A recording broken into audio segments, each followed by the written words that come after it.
আসসালামু আলাইকুম, আশা করি সবাই ভালো আছেন। আপনারা যারা ইউরোপ যেতে চাচ্ছেন বা ইউরোপের স্বপ্ন দেখে দীর্ঘদিন অপেক্ষা করছেন, তাদের জন্য খুবই একটা সুন্দর সুযোগ বা সুবর্ণ সুযোগ হতে পারে ইউরোপের শ্রমবাজারে আপনার বুলগেরিয়া অথবা ক্রোয়েশিয়া। ক্রোয়েশিয়াতে যারা যেতে চান তাদের জন্য স্কিল ওয়ার্কার অবশ্যই জরুরি, এবং বুলগেরিয়াতে আপনার চাইলে স্কিল ওয়ার্কারের পাশাপাশি নন স্কিলও আপনারা অ্যাপ্লাই করতে পারছেন। আর সেক্ষেত্রে হচ্ছে ক্রোয়েশিয়াতে যারা অ্যাপ্লাই করতে চান তারা অবশ্যই আপনার কনস্ট্রাকশন সম্পর্কিত যে কাজগুলা, plumber, electrician, carpenter, painter, mason, tiles, plumber, welding, এই টাইপের কাজগুলো যারা জানেন তারা চাইলেই ক্রোয়েশিয়ার জন্য অ্যাপ্লাই করতে পারেন। আর ক্রোয়েশিয়াতে খুব অল্প সময়ে আপনার ভিসা প্রসেস হচ্ছে। নর্মালি আপনার বলা চলে যে কি 10 থেকে আপনার 15 দিন অথবা 25 দিনের ভিতর ভিসা গ্যারান্টেড হচ্ছে।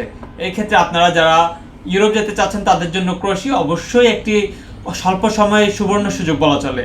আর এই ক্ষেত্রে আপনারা যারা নন স্কিল আছেন বা টেলারি ভিসায় যেতে চান বা টেলারি কাজ জানেন, সেলাইয়ের কাজ জানেন, গার্মেন্টস ওয়ার্কার বলা চলে, গার্মেন্টস বিষয়ে যদি আপনারা যেতে চান সেই ক্ষেত্রে আপনারা বুলগেরিয়া অ্যাপ্লাই করতে পারেন। বুলগেরিয়া হতে পারে সুবর্ণ সুযোগ। আর এই ক্ষেত্রে বুলগেরিয়া যারা টেলারি বিষয়ে যেতে চান তাদের জন্য খুব কম সময় এবং কম খরচে চাইলে অ্যাপ্লাই করতে পারেন। অথবা যারা বুলগেরিয়া যেতে চান আবার নন স্কিলে, যাদের কোনো স্কিল নেই, তারা চাইলে বুলগেরিয়া আপনারা ফ্যাক্টরি ওয়ার্কার অথবা কনস্ট্রাকশনে অ্যাপ্লাই করতে পারেন। তার জন্য কোনো স্কিলের প্রয়োজন হবে না।